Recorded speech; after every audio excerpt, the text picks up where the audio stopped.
तेरी कृपा से दुनिया चमकती रहे,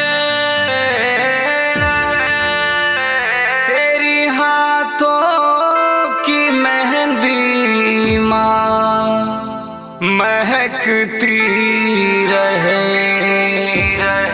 तेरे चरणों में जीवन सलामत रहे, तेरी चूरी हमेशा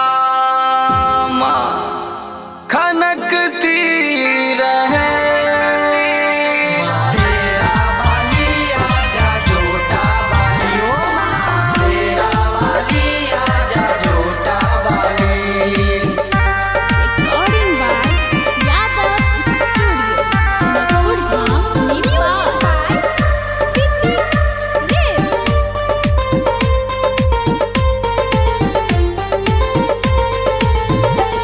तेरी भक्ति से मन में माँ तुझको बसा ली, तेरी भक्ति से मन में माँ तुझको बसा ली,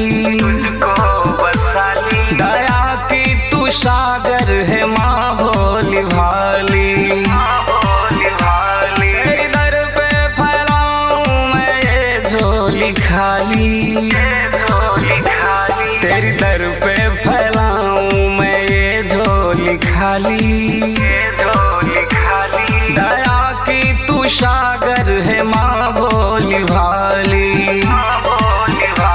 तेरी भक्ति से मन में माँ तुझको बसा ली, दया की तू सागर है माँ भोली भाली। अम्बे काली खप्पर वाली भोली भाली माँ, अम्बे काली खप्पर वाली भोली भाली माँ। Recording by Yadav Studio, Janakpur Dham, Nepal. बोलिए प्रेम से साचे दरबार की। Music by DC उमेश, शुक्रिया बाजार। माँ तेरे लिए घर से दौड़ के आऊं, माँ दर पे तेरे तुझको झूला झूलाऊं। माँ तेरे लिए घर से दौड़ के आऊं,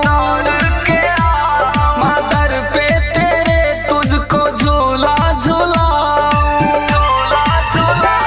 तेरी पूजा की थाली फूलों से सजा ली, तेरी पूजा की थाली फूलों से सजा ली। दया की तू सागर है माँ भोली भाली। तेरी भक्ति से मन में माँ तुझको बसा ली, दया की तू सागर है माँ भोली भाली। अम्बे काली खप्पर वाली भोली भाली माँ, अम्बे काली खप्पर वाली भोली भाली माँ। Recording by Yadav Studio, Janakpur Dham, Nepal. बोलिए प्रेम से साचे दरबार की। Music by DC उमेश, शुक्रिया बाजार।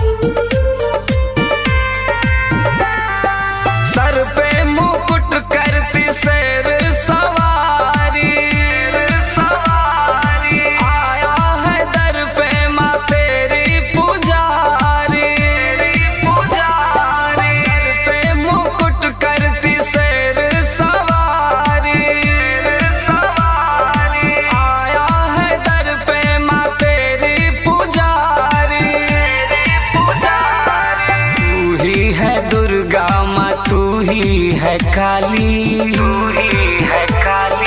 तू ही है दुर्गा माँ, तू ही है काली। दया की तू सागर है माँ भोली भाली। तेरी भक्ति से मन में माँ तुझको बसा ली, दया की तू सागर है माँ भोली